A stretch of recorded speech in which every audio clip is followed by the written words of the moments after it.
Жибек жолу жана Silkway телеканалдары жаңы телесезонду сунуштады. Ал абдан мазмундуу жана кызыктуу болору күтүлүүдө. Алматыдан Сеулга чейин, Еревандан Улан-Баторго чейин көрүүчүлөрдү премьералар, түз эфирлер, алардын арасында масштабтуу Silkway Star телешоусу бар. Сынак Евразиянын жаңы маданий бренди деп эсептелет. Анда 12 өлкөнүн катышуучулары жеңиш үчүн ат салышат. Премьера телеканалдын жана долбоорлору катышкан өлкөлөрдүн каналдарынын экранына аякуун айынын 20-сында чыгат.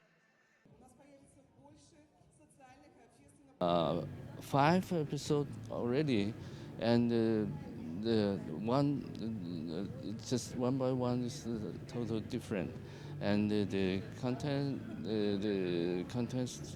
they're very strong, very powerful, and even yesterday we have the Биз буга чейин 5 эпизодду тартып бүттүк. Бардык катышуучулар абдан күчтүү. Кечээ бизде салттуу музыка менен тур болду, абдан кооз болду. Кийинки жылы бул сынакты Кытайда CCTV менен биргеликте өткөрөбүз деп ойлойм. Next year we are doing this. We held this in China. Жибек жолу жана Silkway телеканалдары быйыл эл аралык медиа өнөктөштүктү дагы да күчөтүп, өлкө чегинен тышкары көрсөтүүнү кеңейтет. Эфирде дагы да реалдуу шоулор, аналитикалык программалар жана адамдар тууралуу баяндар пайда болот. Алардын арасында чындык майда чүйдөсүнө чейин программасындагы журналисттик иликтөөлөр, өлкөнүн чоң саясатынын көчөгөсүн баяндаган Life of a Diplomat долбоору жана башкалар бар. Сезондун ачылышында Жибек жолу радиосу да тааныштырылды.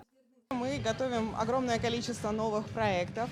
Биз көптөгөн жаңы долбоорлорду даярдап жатабыз. Бирок эң негизгиси биз жаңы музыкалык радио форматын ишке киргизүүдөбүз. Бул баары бир көбүрөөк музыка жана ал кандайдыр бир өзгөчө жана айырмаланып турушу керек. Азыр биз акыркы 10 жылдыктагы казак эстрадасына көңүл бурдук. Бул музыканын жаңы толкуну. Ал эми Жибек жолу радиосунун өзгөчөлүгү биз казак эстрадасын гана эмес, ошондой эле Борбор Азия аймактарынын музыкасын да беребиз. Но еще и музыку центральноазиатских регионов.